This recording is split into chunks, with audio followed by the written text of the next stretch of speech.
Hello good morning दोस्तों, निमी technical family में आपका हार्दिक स्वागत है। तो आइए दोस्तों, आज हम आपके लिए लेकर आ चुके हैं एक ऐसा टॉपिक जिसके बिना इलेक्ट्रीशियन का कल्पना ही नहीं किया जा सकता। वो टॉपिक होगा आपके लिए विद्युत धारा का। विद्युत धारा से संबंधित आज हम महत्वपूर्ण प्रश्नों को देखेंगे। तो दोस्तों, इस क्लास को आप नोटबुक के साथ देखें और अपने अपने शब्दों में पॉइंटों को नोट करते चलें। तो दोस्तों, चैनल को सब्सक्राइब करके आप हमारे साथ जुड़ जाइए। हमारे इस प्यारे से परिवार का एक मेंबर बन के दोस्तों आप तैयारी करते रहिए। तो चलिए, पहला प्रश्न है, इसका आंसर आप बताइए। दोस्तों, पहला ही प्रश्न है कि करंट किस पलायन वेग से चलती है। आपको बताना है कि करंट का जो स्पीड है ना, वो किस स्पीड से करंट दौड़ती है, वो चीज आपको बतानी है। देखिए, पहला ही प्रश्न है दोस्तों, बहुत ही अच्छा सवाल है कि 1,86,000 मील प्रति सेकेंड के स्पीड से करंट दौड़ती है। कितना? 1,86,000 मील प्रति सेकेंड। एक सेकेंड में वो 1,86,000 मील की दूरी तय करती है। अब देखिए, यहाँ पे जो इसका स्पीड है ना, गति दोस्तों, विद्युत धारा की जो गति है, ये परीक्षाओं में अलग अलग तरीके से पूछे जाते हैं। तो उन सभी तरीकों को मैं बताता हूं आपको और अपने नोटबुक में आप उसको नोट कीजिएगा। सबसे पहला तरीका है कि मीटर प्रति सेकंड में। किसमें? मीटर प्रति सेकंड में। दोस्तों, 2.8 गुणे 10 की घात 3 मीटर प्रति सेकंड। 10 की घात 8 मीटर प्रति सेकंड। कितना? 2.8 गुणे 10 की घात 8 मीटर प्रति सेकंड। लेकिन दोस्तों, ये एक वास्तविक मान है। ये कौन सी मान है? नोट कीजिएगा, ये एक वास्तविक मान है, लेकिन आपकी किताब में ये नहीं लिखा गया है। किताबों में दोस्तों लगभग लिखा गया है 3 गुणे 10 की घात 8 मीटर प्रति सेकेंड। मीटर प्रति सेकेंड ये लिखा गया है किताबों में, है ना। तो आपको इन दोनों को ध्यान रखना है। फिर दूसरा नंबर क्या है? इसकी स्पीड 3 गुणे 10 की घात 10 सेंटीमीटर। कितना? सेंटीमीटर प्रति सेकंड। सेंटीमीटर प्रति सेकंड। एक और डाटा लिखिए, तीसरा पॉइंट है 3 गुणे 10 की घात 5 किलोमीटर प्रति सेकंड, है ना। किलोमीटर प्रति सेकंड। किलोमीटर प्रति सेकंड। और एक और है दोस्तों, चौथा नंबर 1,86,000 मील प्रति सेकंड।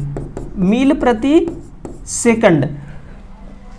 एक और लिखिए, पांचवा नंबर है 300 मीटर प्रति सेकंड। तो ये सारे ऑप्शन दोस्तों आप लिख लीजिए। ये आपको हर लंबाई में अलग अलग, यानी कि सेंटीमीटर, किलोमीटर, मील और मीटर, और ये सारे दोस्तों आपके लिए बहुत ही जरूरी है। ये करंट की स्पीड है। अब देखिए, यहाँ पे आपको ऑप्शन कौन सा मिला है? ये ऑप्शन नंबर दोस्तों 1,86,000 मील प्रति सेकंड। एग्जाम में कोई सा भी ऑप्शन दोस्तों आपके सामने आकर खड़ी हो जाएगी और आपको दोस्तों उसको आंसर सही करना है। तो आंसर सही तभी करेंगे जब आप हर एंगल से प्रश्नों को सॉल्व करेंगे। तो देखिए, सभी एंगल से आप देखिए कितने ऑप्शन है आपके पास दोस्तों। 5-6 ऑप्शन मैं आपको नोट कराया हूं। इस चीज को आप अपने नोटबुक में दोस्तों नोट कर लीजिए, और जब भी आपका एग्जाम आए ना, तो इन्हीं में से दोस्तों एक जरूर आपके एग्जाम में पूछा जाएगा और आप उसको आराम से आंसर करेंगे।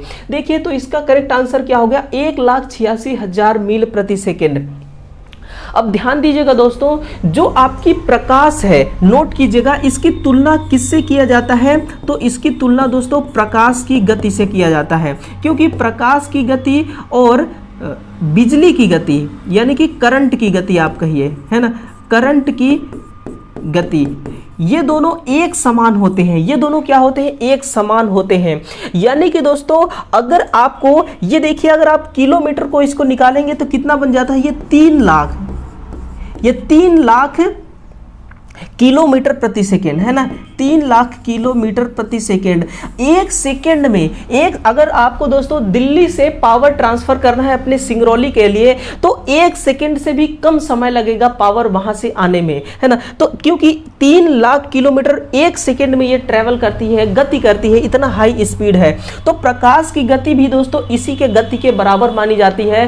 क्योंकि आप खुद सोच के देखिए कि जो सूरज है, सूरज जैसे ही निकलती है तो उसमें से किरणें निकलती हैं, लेकिन सूरज के निकलने के कुछ ही समय बाद किरणें दोस्तों पृथ्वी पर आ जाती हैं। आप कमेंट करके बताइए कि पृथ्वी और आसमान के बीच में कितना दूरी है, ये कमेंट करके आप मुझे बताइए दोस्तों। और सुनिए, जो प्रकाश निकल रही है सूरज से ना, वो बहुत ही कम समय में वो जमीन तक आ जाती है, पृथ्वी तक आ जाती है। इसका मतलब इन दोनों की स्पीड दोस्तों एक समान है। और यहां से एक मोस्ट इंपोर्टेंट पॉइंट ये है, आप लिखिए कि जो आपकी दोस्तों प्रकाश है, प्रकाश सबसे अधिक कहां गति करती है ना। लिखेगा जो प्रकाश की उच्च गति है, जो प्रकाश की उच्च गति है, ये दोस्तों निर्वात में है। ये निर्वात में प्रकाश बहुत अधिक स्पीड से गति करती है। और इसकी निम्न गति कहाँ पे है निम्न गति, तो लिखिए दोस्तों ठोस में। कहाँ पे? ठोस पदार्थ में इसकी गति निम्न है। आप खुद सोच के देखिए, यहाँ पे एक प्रकाश है, उसके बीच में आप एक दीवार खड़ी कर दीजिए, क्या प्रकाश उस दीवार को क्रॉस करके उस पार चली जाएगी? नहीं। इसका मतलब कि ठोस निम्न नहीं, यहाँ पे आप शून्य लिखिए, यहाँ पे आप नोट कीजिएगा शून्य गति, ये गति नहीं कर सकती है ठोस में, है ना। लेकिन करंट एक इस प्रकार का ऊर्जा है जो दोस्तों ठोस में भी गति करती है। ठोस का उदाहरण क्या है? ठोस का उदाहरण चालक से है, कंडक्टर है ना। और द्रव में भी ये गति करती है, यानी कि ये विलयन में भी, किसमें? विलयन में। और गैस दोस्तों, गैस में भी ये गति करती है, क्योंकि जो आपकी ट्यूबलाइट है, ट्यूबलाइट में आर्गन गैस भरी होती है, उस आर्गन गैस में भी गति यानी कि आपकी करंट गति करती है। तो गैस में भी ये गति करती है। आप एग्जांपल में मान लीजिए आर्गन गैस, आर्गन गैस, ये दोस्तों इसका आंसर है। इस पॉइंट को आप जरूर अपने नोटबुक में दोस्तों अपने अपने भाषा में नोट कीजिएगा, यहीं से क्वेश्चन पूछा जाता है। और 1 नंबर दोस्तों आपको दिलाने के लिए ये अकेला क्वेश्चन काफी है। मिलिए दूसरे क्वेश्चन से, किसी धारा का अपवाह वेग की दिशा कैसी होती है? दोस्तों अगर क्लास पसंद आए ना तो जरूर एक लाइक करिएगा दोस्तों, और चैनल को सब्सक्राइब करके इस क्लास को जरूर शेयर कीजिएगा।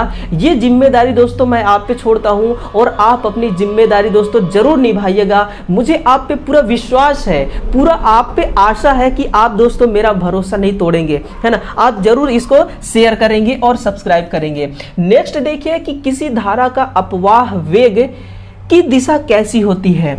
अपवाह वेग का मतलब क्या है दोस्तों? इसको कहते हैं ड्रिफ्ट वेलोसिटी, है ना, ड्रिफ्ट वेलोसिटी, इसी को कहा जाता है अपवाह वेग। देखिए जो करंट का गति है ना दोस्तों, ये 2 प्रकार से होती है, उसी में से एक है अपवाह वेग। अपवाह वेग में करंट कैसे प्रवाह करती है तो नोट करना मेरे भाई, इसमें निम्न आवेश से, कहां से? निम्न आवेश से उच्च आवेश की ओर, निम्न आवेश से उच्च आवेश की ओर जो गति होती है उसको कहते हैं अपवाह वेग। यानी कि करंट जब निम्न आवेश से उच्च आवेश की ओर गति करेगी उसको कहा जाता है अपवाह वेग। अब एग्जाम्पल के माध्यम से समझिए। आप ये सोचिए दोस्तों, आप ये समझिए कि अगर आपका एक पानी का टंकी रखा हुआ है, वो ऊपर रखी हुई है छत पे, और एक टंकी रखी हुई है नीचे। ऊपर वाले टंकी पे पानी भरी हुई है, इन दोनों टंकी को आप एक पाइप के माध्यम से जोड़ दीजिए। आप एक काम कीजिए कि जो ऊपर वाली टंकी है ना, उसका नल खोल दीजिए। तो बताइए कि क्या उस पानी को नीचे आने में, नीचे वाली टंकी में आने के लिए किसी प्रकार के बल की आवश्यकता होगी? तो बिल्कुल नहीं होगी।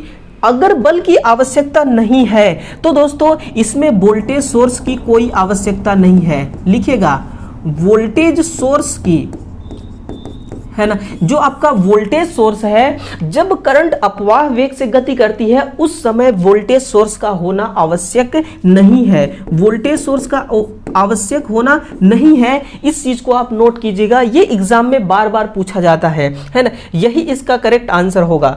अगले क्वेश्चन की ओर बढ़ते हैं। क्वेश्चन नंबर तीसरा है कि खुला परिपथ में करंट का प्रवाह किस दर में होता है। बहुत अच्छा क्वेश्चन है दोस्तों। यहीं से आपका दोस्तों विद्युत धारा के जो क्वेश्चन है ना, जो आपका कॉन्सेप्ट है, यहीं से दोस्तों मजबूत होगा, है ना। इसके बिना तो पूरा इलेक्ट्रीशियन ही अधूरा है। अधूरा तो छोड़िए, इसके बिना इलेक्ट्रीशियन की कोई कल्पना ही नहीं किया जा सकता है। वो चीज आपको मैं दे रहा हूं आज, उस टॉपिक के बारे में क्वेश्चन लेकर आया हूं कि खुला परिपथ में करंट का प्रवाह किस दर से होगा। आप यहां से देखिए,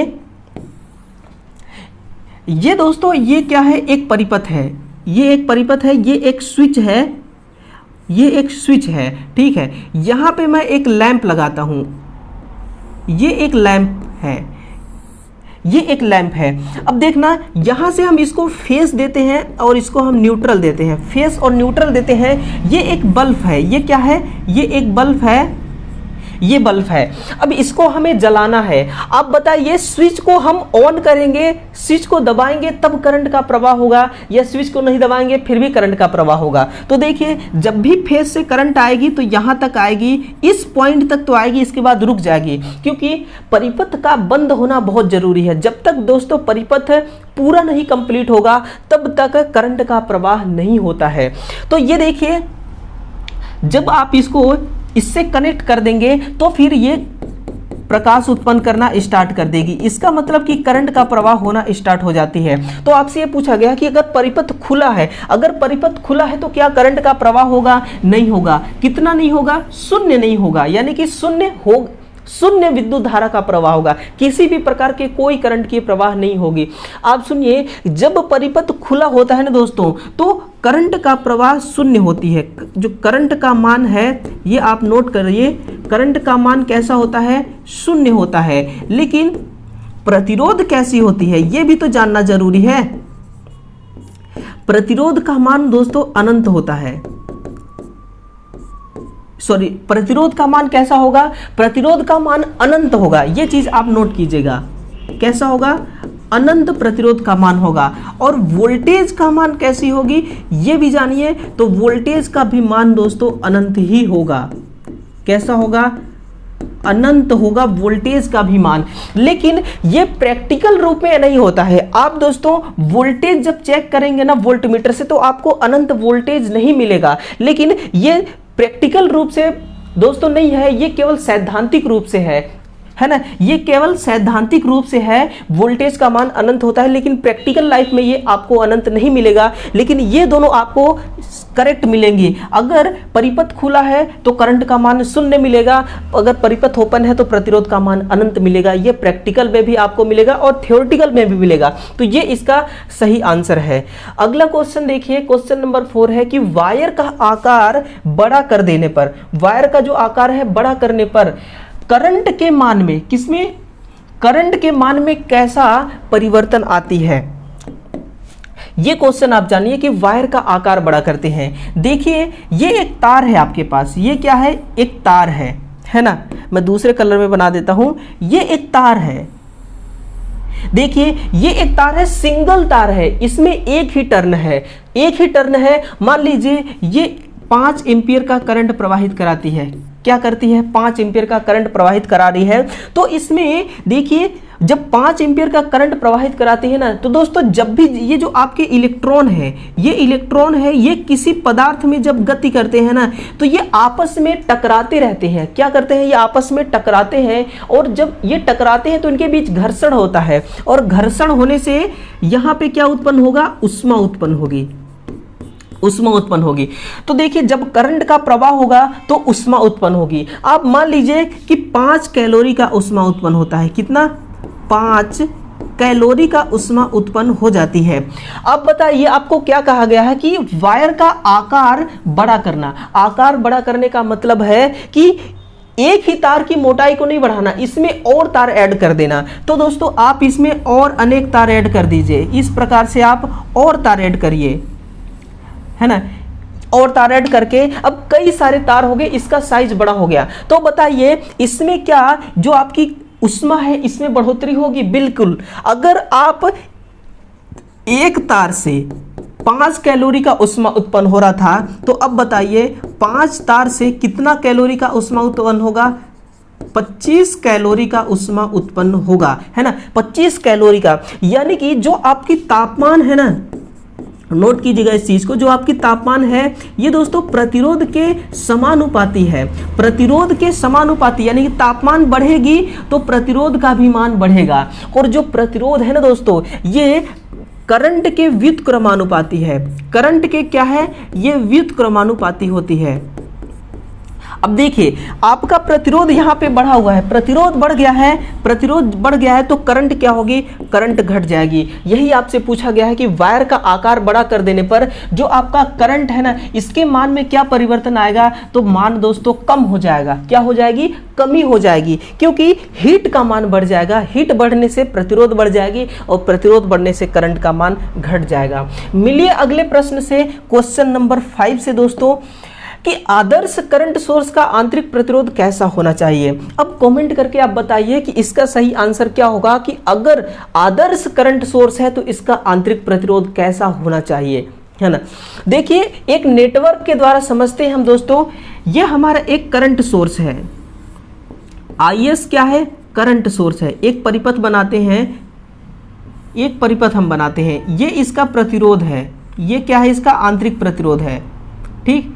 और यहाँ पे एक लोड है, हम लोड के रूप में लैंप ही लेते हैं। लोड के रूप में हम एग्जाम्पल में क्या लेंगे? लैंप लेते हैं।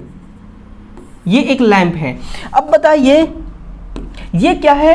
R है, आंतरिक प्रतिरोध है। ये है आपका करंट सोर्स, ये आपका क्या है? करंट सोर्स है। आप देखना दोस्तों, यहां से करंट चलना प्रारंभ करेगी, यहां तक चलेगी करंट, यहां तक। इसके बाद जब इस पॉइंट पे आएगी तो यहां पे इसको एक ब्रांच मिलेगा। यहां से 2 ब्रांच मिल गए इसको, एक ब्रांच इधर और एक ब्रांच आगे है। तो आप बताइए ये इसका आंतरिक प्रतिरोध है। अगर प्रतिरोध का मान कम होगा तो करंट इसमें से भी प्रवाहित होगी, लेकिन हमें इस प्रतिरोध में से करंट को प्रवाहित नहीं होने देना है। हम ये चाहते हैं, ये करंट सोर्स एक ऐसी युक्ति है जो आपके लोड को अधिक से अधिक करंट उपलब्ध करा सके। अगर ये आपका लोड 5 एम्पियर का करंट लेके फुल प्रकाश करती है तो दोस्तों हम चाहते हैं कि 5 एम्पियर करंट इसको पूरा मिलना चाहिए। और ऐसा तभी संभव है जब आपका ये R का मान है, ये R का मान अनंत होगा। कैसा होगा? R का मान जब अनंत होगा। जब R का मान अनंत होगी ना, तो जहां प्रतिरोध अधिक होगी दोस्तों वहां करंट नहीं जाती है। तो करंट इधर ना आने के बजाय करंट कहां जाएगी? इधर जाएगी और 5 एम्पियर का करंट इसको मिलेगा और ये प्रकाश उत्पन्न करेगी। तो इस प्रकार से आंतरिक प्रतिरोध कैसा होना चाहिए? अनंत होना चाहिए। ऑप्शन नंबर E इसका सही आंसर होगा, अनंत होना चाहिए, है ना। अब ध्यान दीजिएगा दोस्तों, जो आपका करंट सोर्स है ये किस प्रकार की युक्ति है? तो लिखिएगा ये सक्रिय युक्ति के अंतर्गत आती है ना। सक्रिय युक्ति, जिसको आप कहते हैं एक्टिव कंपोनेंट, इसी को आप एक्टिव कंपोनेंट भी कहते हैं। एक्टिव कंपोनेंट, तो एक्टिव कंपोनेंट के अंतर्गत आती है। और दोस्तों एक्टिव कंपोनेंट भी 2 प्रकार के होते हैं, उसमें से ये इनडिपेंडेंट के अंतर्गत आती है ना।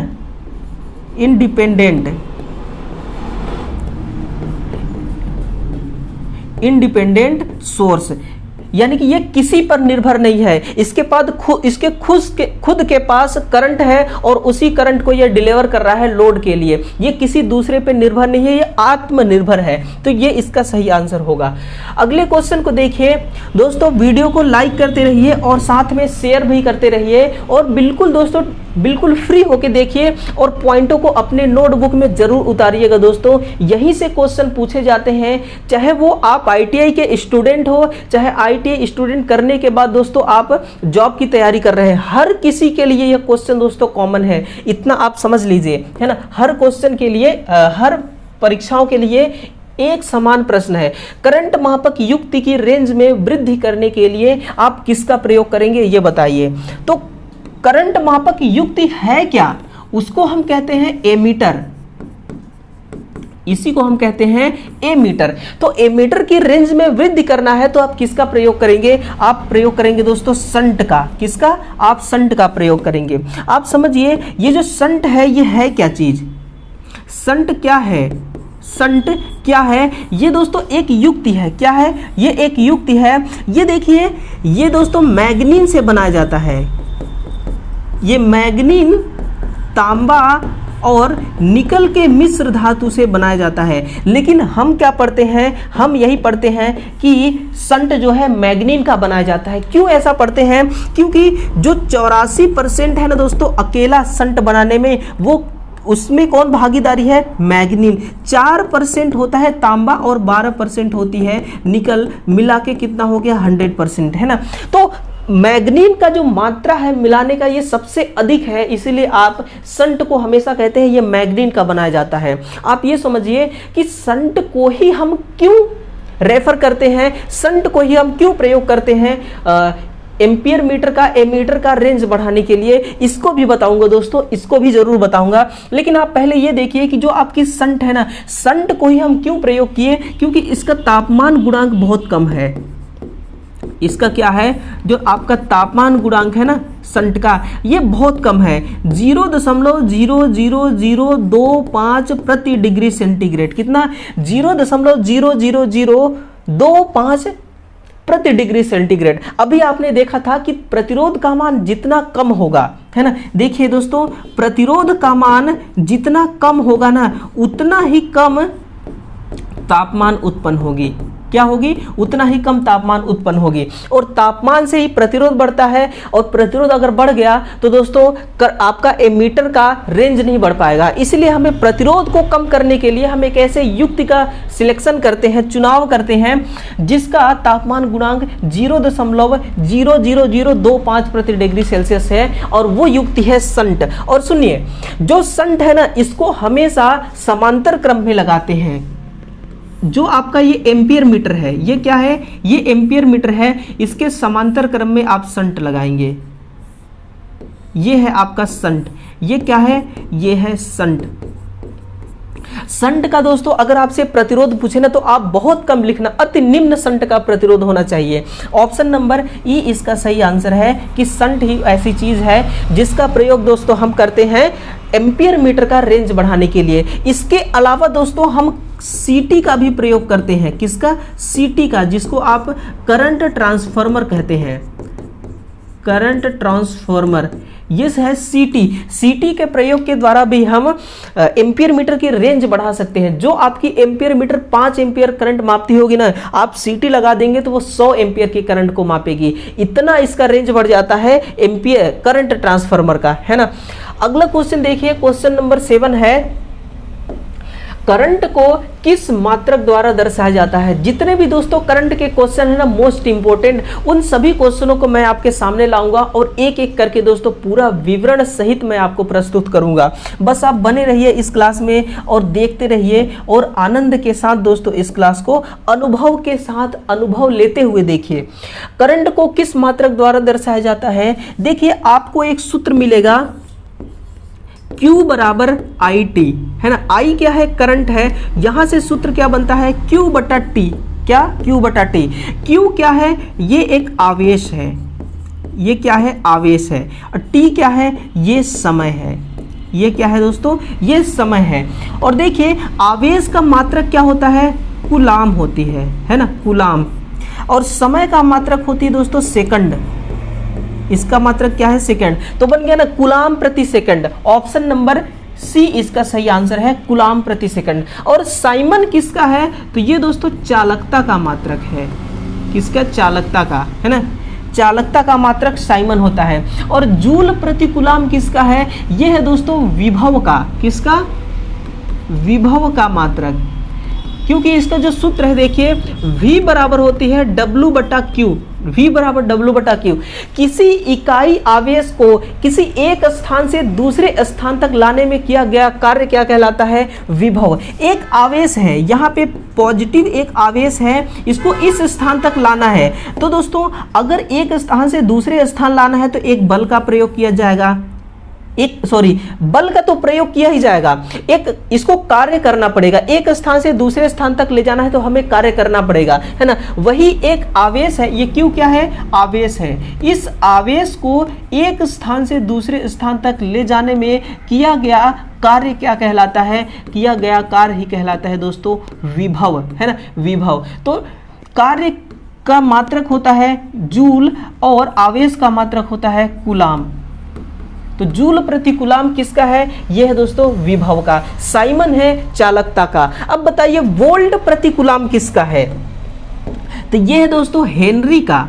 किसका है ये, हेनरी का। एक हेनरी बराबर होती है वोल्ट प्रति कूलाम, और कूलाम प्रति वोल्ट है दोस्तों ये है फैरड का। ये किसका है, फैरड का, है ना। एक फैरड बराबर होती है एक कूलाम प्रति वोल्ट, और एक हेनरी बराबर होती है एक वोल्ट प्रति कूलाम। ये सारे दोस्तों मात्रक आप रट लीजिए, एग्जाम में आते ही आप इसका टिक करिए तुरंत 1 सेकंड के अंदर अंदर।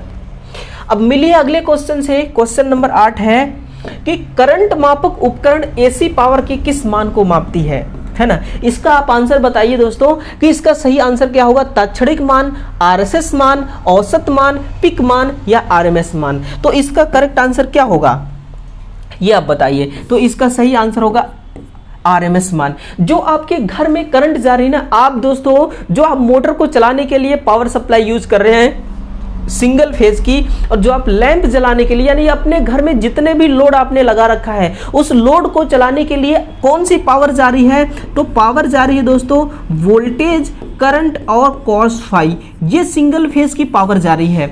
तो ये कौन कौन से पावर है, ये सब के सब क्या है, आरएमएस आरएमएस मान है। अगर पावर का आरएमएस मान निकालना है तो कैसे निकलेगा, आई आरएमएस गुणे वी आरएमएस, आई आरएमएस गुणे वी आरएमएस। अगर वोल्टेज का आरएमएस मान निकालना है तो वी बराबर क्या होगा, V RMS sine omega T.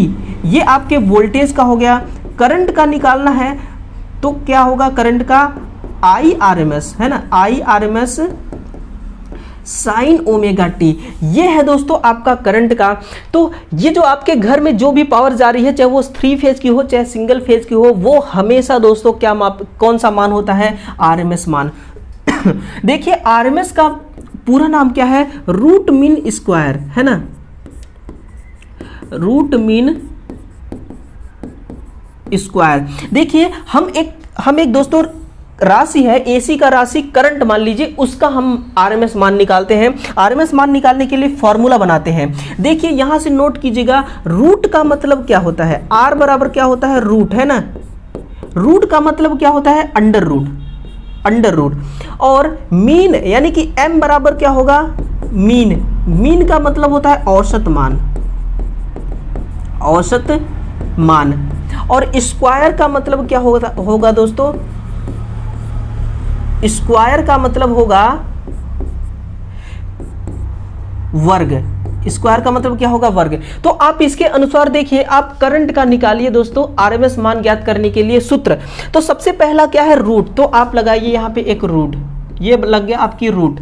फिर क्या है, मीन। मीन का मतलब क्या है, औसत मान। तो देखिए आप किसका सूत्र बना रहे हैं, करंट का। तो जितना करंट है ना आपके पास उतना लिख दीजिए, I1 plus I2 plus I3, यानी कि लिख दीजिए जितना आपका करंट है ना, IN तक। फिर क्या कह रहा है कि मीन का मतलब है औसत। औसत दोस्तों करने के लिए आप पूरा इसको गुणा करिए और जितना करंट होगा ना उसका मान आप रख दीजिए, ये हो गया औसत, है ना। फिर अगला क्या है, स्क्वायर। स्क्वायर का मतलब है वर्ग, तो सब में आप यहाँ पे वर्ग लगा दीजिए। I1 square plus I2 square plus I3 square, ये हो गया दोस्तों करंट ज्ञात करने का आरएमएस सूत्र, आरएमएस मान का सूत्र, है ना। इसी प्रकार से आप वोल्टेज का भी निकाल सकते हैं। तो ये है दोस्तों आपका करंट ज्ञात करने का आरएमएस मान, है ना, रूट मीन्स स्क्वायर मान।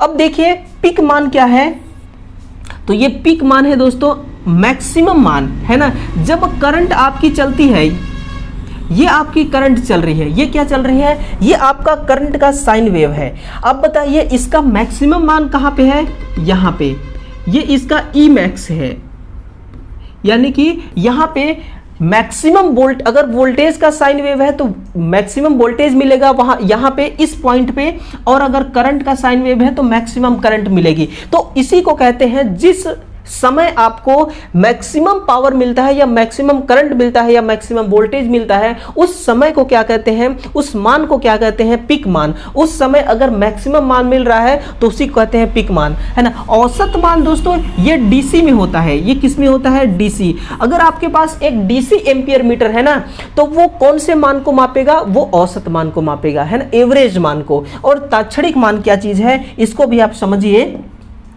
कि जो आपकी तात्क्षणिक मान है वो क्या चीज है। देखिए दोस्तों, ये एक साइन वेव है, ये एक साइन वेव है, आप इसको समझिए। मान लीजिए कि ये एक टाइम है, ये 5 सेकेंड का टाइम है। ये कितना सेकेंड है, ये 5 सेकेंड है। 5 सेकेंड में करंट अपने मैक्सिमम मान को पा जाता है, मैक्सिमम मान तक पहुंच जाती है। मान लीजिए इसका मैक्सिमम मान कितना है, अधिकतम मान है 5 एम्पियर। वो 5 सेकेंड में 5 एम्पियर तक प्रवाहित हो जाती है। तो देखिए 5 एम्पियर के बाद 5 एम्पियर 5 सेकेंड में ये प्रवाहित हो पाई है, तो 5 सेकेंड के बाद जो छठवां वाला सेकेंड आएगा वो कौन सा मान होगा, वो तात्क्षणिक मान होगा। यानी कि 5 सेकेंड में ये 5 एम्पियर करंट प्रवाहित हुआ। अगर 6 सेकेंड तक प्रवाहित होगा तो दूसरे मान का करंट प्रवाहित करेगा, क्योंकि हर सेकेंड में करंट अपना प्रवाहित मान बदल रही है। इसी प्रकार से दोस्तों वोल्टेज का भी होगा कि हर सेकेंड में जो वोल्टेज का मान बदल रहा है वही कहलाता है तात्क्षणिक मान, है ना। तात्क्षणिक का मान का मतलब होता है कि हर क्षण बदलता हुआ मान। यहां पे आप साइन वेव के माध्यम से समझ सकते हैं कि हर पल वो अपने मान को बदल रहा है, वही कहलाता है तात्क्षणिक मान। अब देखिए अगला प्रश्न है कि यदि परिपथ ओवरलोडिंग के कारण शॉर्ट सर्किट हो जाए तो परिपथ किस प्रकार के करंट का अनुभव करेगी। अब इसका बताइए दोस्तों, बहुत सा कॉमन सवाल है और इससे इजी सवाल और कोई सवाल हो ही नहीं सकता है।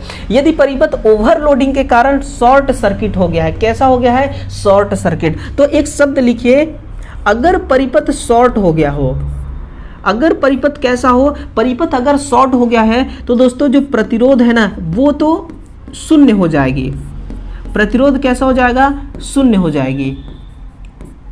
और जो आपकी करंट है ये कैसा होगा, तो करंट अनंत हो जाएगी, करंट अनंत हो जाएगी। और दोस्तों इसी के साथ में वोल्टेज का भी अनुपात लिखिए, वोल्टेज का मान कैसा होगा, तो ये भी दोस्तों वोल्टेज भी शून्य हो जाती है इस कंडीशन में, जैसे ही परिपथ आपका शॉर्ट होता है। ये दोस्तों प्रैक्टिकल रूप से मैं बता रहा हूं, जब परिपथ शॉर्ट हो जाए ना तो कभी आप देखना वोल्ट मीटर लेके वोल्टेज का मान भी शून्य हो जाता है, करंट अनंत होती है। अब देखिए दोस्तों, इसके लिए हम क्या करते हैं, हम नहीं चाहते कभी भी कि हमारा परिपथ ओवरलोडिंग के कारण शॉर्ट हो जाए, तो इस कंडीशन में हम क्या करते हैं, फ्यूज का इस्तेमाल करते हैं। किसका, हम फ्यूज का इस्तेमाल करते हैं। अब देखिए फ्यूज क्या करता है, ये दोस्तों आप जब भी फ्यूज खरीदे या फ्यूज का इस्तेमाल करें तो बहुत सेंसिटिव फ्यूज होना चाहिए। इसकी सबसे बड़ी खासियत और गुण होना चाहिए फ्यूज का, संवेदनशीलता। ये 0.002 सेकंड में परिपथ को ब्रेक कराना चाहिए। कितना, 0.002 सेकंड में परिपथ को ये ब्रेक करा दे, और जो भी लोड आपका लगा हुआ है उस लोड को दोस्तों सुरक्षा प्रदान कराने का काम ही फ्यूज का है। तो देखिए इसको हमेशा फेज वायर में लगाते हैं। कहां पे, हमेशा इसको फेज वायर में लगाते हैं। लेकिन दोस्तों आप ध्यान रखिए, ऐसा कौन सा एक्ट है, कौन सा नियम है जिसमें यह कहा गया है कि फेज वायर में ही आप फ्यूज को लगा सकते हैं। अगर आप फेज वायर में नहीं लगाए फ्यूज को तो दोस्तों नियम का उल्लंघन होगा। तो वो एक्ट है, लिखिए, वो एक्ट है दोस्तों 31 व 32।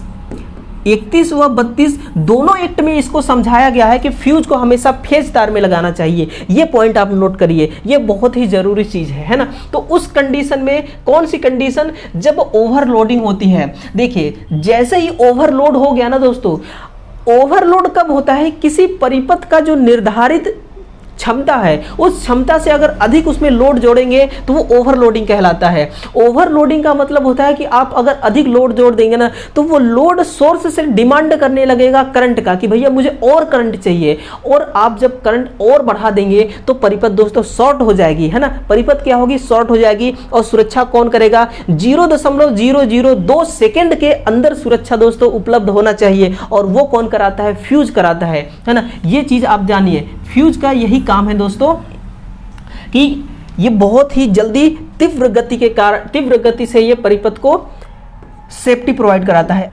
डिफ्यूजन विधि द्वारा करंट का प्रवाह किस दिशा में होती है ना। तो ये दोस्तों उच्च दर से निम्न दर की होती है, यही डिफ्यूजन विधि कहलाती है। आप एक बात बताइए कि जो बारिश होती है आसमान से और बारिश का पानी कहाँ आता है, जमीन पे, तो क्या किसी प्रकार के बल का जरूरत पड़ता है? नहीं पड़ता। अगर वही पानी हम जमीन से आसमान में पहुंचाएं तो एक बल की जरूरत पड़ेगी। ध्यान रखना, हम क्या करेंगे, कहने का मतलब है कि अगर पानी को आप किसी हाइट तक पहुंचाएंगे तो आपको मोटर का इस्तेमाल करना पड़ेगा। मोटर क्या देता है, शाफ्ट पे हमें एक बल देता है, यांत्रिक बल, है ना, यांत्रिक बल देती है, यानी कि हमें बल का जरूरत पड़ेगा।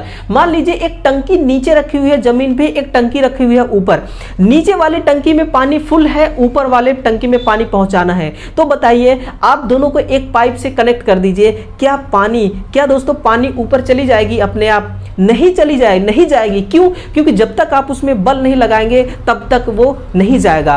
तो दोस्तों जब भी आपको डिफ्यूजन विधि का नाम देना तो आप समझना कि उच्च दर से निम्न दर की ओर इसमें करंट का प्रवाह होता है और इसमें वोल्टेज सोर्स का होना बहुत जरूरी है। इसमें वोल्टेज सोर्स का होना अति आवश्यक है। क्यों? वोल्टेज सोर्स क्या है? एक विभव है। वोल्टेज सोर्स क्या है? एक विभव है जिसको हम वोल्ट में लिखते हैं। और वोल्ट दोस्तों ये जो आपका विद्युत वाहक बल है ना, विद्युत वाहक बल है, इसका मात्रक होता है वोल्ट। वाहक बल, विद्युत वाहक बल यानी कि करंट को वाहक प्रदान करना, गति प्रदान करने वाला बल विद्युत वाहक बल कहलाता है। और ये बल क्या करेगा? करंट को दोस्तों उच्च दर से निम्न दर की ओर प्रवाहित करने में अपनी पूरी महत्वपूर्ण भूमिका निभाएगा। तो यही इसका करेक्ट आंसर है, ऑप्शन नंबर बी। अब बताइए दोस्तों ये क्वेश्चन कैसा लगा और क्लास में आपने कितना सीखा? जरूर अपना राय दीजिए कमेंट करके। और दोस्तों बताइए अगला टॉपिक आपके लिए कौन सा सबसे बेस्ट रहेगा, कमेंट करके जरूर बताइए। हम आपके लिए दोस्तों लेकर आएंगे उस टॉपिक को और प्रश्नों को सॉल्व कराएंगे।